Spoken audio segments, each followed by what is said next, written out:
அரசியல்வாதிகள் மீதான முறைகேடு, ஊழல் வழக்குகள் நமக்கு புதிதல்ல. அவர்களது அதிகாரம், பணபலத்தின் மூலம் அவ்வழக்குகள் காலம் காலமாக நீடிக்கப்படுவதும் புதிதல்ல. இறுதியில் அவற்றிலிருந்தும் அவர்கள் விடுவிக்கப்படுவதும் புதிதல்ல. ஆனால் இது அரிது. கர்நாடக பாஜகவின் தற்போதைய எம்எல்ஏவாகவும் முன்னாள் அமைச்சருமான கலி ஜனார்த்தன ரெட்டி மீதான சுரங்க முறைகேடு வழக்காகும். இவ்வழக்கில் அவருக்கு 7 ஆண்டுகள் சிறை தண்டனையையும் ஹைதராபாத் சிபிஐ சிறப்பு நீதிமன்றம் வழங்கியிருக்கிறது. இது பலரையும் நிஜமா என்று கிள்ளி பார்க்க வைத்திருக்கிறது. கர்நாடகாவில் பாஜகவை சேர்ந்த எடியூரப்பா முதல்வராக இருந்த 2008 முதல் 2011 வரையிலான காலகட்டத்தில் மந்திரியாக இருந்தவர் ஜனார்த்தன் ரெட்டி ஒபலாபுரம் கனிம சுரங்க நிறுவனம் நடத்தி வந்தார். 2007 முதல் 2009 ஆண்டு காலகட்டத்தில் கர்நாடகா ஆந்திரா எல்லையில் உள்ள பெல்லாரி ரிசர்வ் வனப்பகுதியில் சுரங்க குத்தகை எல்லை குறியீடுகளை சேதப்படுத்தியதாகவும் சட்டவிரோதமாக சுரங்க முறைகேடுகளில் ஈடுபட்டதாகவும் குற்றச்சாட்டு வைக்கப்பட்டிருக்கிறது. அந்நிறுவனம் 29 லட்சம் இரும்பு தாதுவை சட்டத்திற்கு புறம்பாக எடுத்து விற்றதில் அரசிற்கு ரூபாய் 884 கோடி வரி இழப்பு ஏற்பட்டதாக புகார் சொல்லப்பட்டது. கலி ஜனார்த்தனன் ரெட்டி உட்பட கர்நாடகாவின் செல்வாக்கு மிக்க ரெட்டி சகோதரர்களான கருணாகர ரெட்டி மற்றும் சோமசேகர ரெட்டிக்கு சொந்தமான ஓபிசி நிறுவனம் செய்த முறைகேடுகளை வெளிச்சத்திற்கு கொண்டு வந்த இவ்வழக்கின் விசாரணையில் OMC நிறுவனம் சிங்கப்பூரை சேர்ந்த செல் நிறுவனத்துடன் சேர்ந்து கொண்டு வரி ஏய்ப்பு செய்தது வெளியிடப்பட்டது. வருமான வரி சோதனைகளில் கோடிக்கணக்கான ரூபாய் மதிப்புள்ள பண மோசடி கண்டுபிடிக்கப்பட்டது. இதையடுத்து மத்திய மற்றும் ஆந்திர அரசுகளின் உத்தரவுகளை தொடர்ந்து இவ்வழக்குகள் 2009 சிபிஐயிடம் ஒப்படைக்கப்பட்டிருக்கிறது.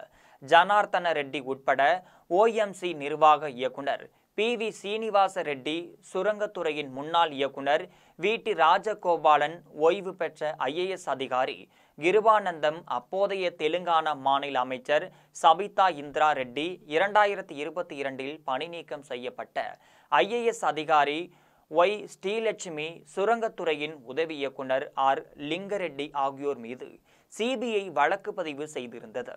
2011 ஆண்டு கைது செய்யப்பட்ட ஜனார்த்தன ரெட்டி 3.5 ஆண்டு சிறை வாசத்திற்கு பிறகு உச்சநீதிமன்ற ஜாமீனின் வெளியே வந்திருக்கிறார். இவ்வழக்கில் 14 ஆண்டுகளுக்கு பின் இந்திய தண்டனை சட்டம் மற்றும் ஊழல் தடுப்பு சட்டத்தின் தொடர்புடைய பிரிவுகளின் கீழ் குற்றவாளிக்கு 7 ஆண்டுகள் சிறை தண்டனை விதித்து சிபிஐ சிறப்பு நீதிமன்றம் தீர்ப்பு வழங்கியுள்ளது.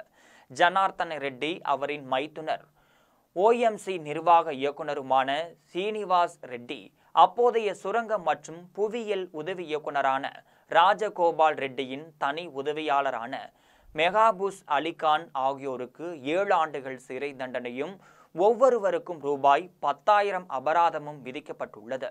முன்னாள் அமைச்சர் சவிதா இந்திரா ரெட்டி மற்றும் முன்னாள் IAS அதிகாரி கிருபானந்தம் ஆகியோர் விடுதலை செய்யப்பட்டுள்ளனர்.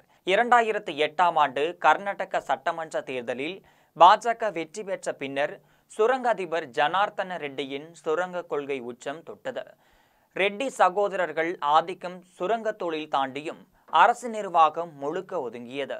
எடியூரப்பாவின் ஆட்சியில் ஜனார்த்தன ரெட்டிக்கு சுற்றுலாத்துறை அமைச்சர் பதவி, கருணாகர ரெட்டிக்கு வருவாய்த்துறை அமைச்சர் பதவி, சோமசேகர ரெட்டிக்கு கர்நாடக பால் கூட்டமைப்பின் தலைவர் பதவி, இந்த ரெட்டி சகோதரர்களின் வலதுகரமான ஸ்ரீராமுலுக்கு சுகாதாரம் மற்றும் குடும்ப நலத்துறை அமைச்சர் பதவி என மொத்தமாக அதிகாரத்தை கைப்பற்றியிருக்கின்றனர். முதலமைச்சர் எடியூரப்பாவிற்கு ஆதரவாக இருந்து வந்த அமைச்சர் சோபா கரந்தலாஜேவுடன் மோதல் ஏற்படவே அவரை அமைச்சரவையிலிருந்து நீக்கும்படி எடியூரப்பாவிற்கு ரெட்டி சகோதரர்கள் அழுத்தம் கொடுத்து வந்துள்ளனர். அவர் மறுக்கவே பாஜகவின் 40 MLAக்களை தங்கள் பக்கம் வளைத்து கொண்டு சொகுசு விடுதியில் தங்க வைத்து ஆட்சியை கவிழ்க்கப் போவதாக மிரட்டியும் இருக்கின்றனர். வேறு வழியில்லாமல் சோபாவை பதவி நீக்கம் செய்த எடியூரப்பா தொலைக்காட்சி மூலம் ரெட்டி சகோதரர்களுக்கு கெஞ்சி வேண்டுகோள் விடுத்திருக்கிறார். இந்திய அரசியலில் மறக்க முடியாத காட்சி. அராஜகங்கள் எல்லை மீறி சென்றதால் ரெட்டி சகோதரர்களுக்கும் தனக்கும் சம்பந்தம் இல்லை என்று பாஜக நடிக்க எடியூரப்பாவிற்கு ரெட்டி சகோதரர்களும் பாஜகவிலிருந்து வெளியேறி சொந்த கட்சிகளை தொடங்கிய காட்சிகளும் அரங்கேறி இருக்கின்றனர்.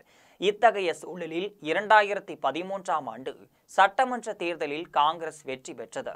2014 பாராளுமன்ற தேர்தலில் மோடியை பிரதமராக்க ரெட்டி சகோதரர்களும் எடியூரப்பாவும் பாஜகவிற்கு ஓடோடி வந்தனர்.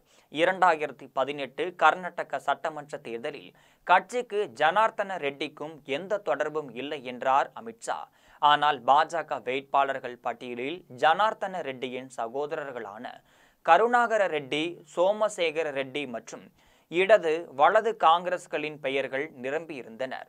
எப்போதுமே செல்வத்தில் திளைத்தும் சர்ச்சையில் சிக்கும்படியும் இருக்கும் ஜனார்த்தன ரெட்டியின் பங்களாவில் 2011ஆம் ஆண்டு போலீசார் சோதனை நடத்திய போது உட்புற நீச்சல் குளம், மசாஜ் பார்லர், ஹோம் தியேட்டர், விலையுயர்ந்த கார்கள், ஹெலிகாப்டர், சுமார் 30 கிலோ தங்கம், சுமார் 15 கிலோ எடையில் ஒரு தங்க சிம்மாசனம், அதில் வைரத்தில் பொறிக்கப்பட்டிருந்த CJR என்ற அவர் பெயர் என செய்திகள் வெளியாகி பரபரப்பை கிளப்பியிருக்கிறது.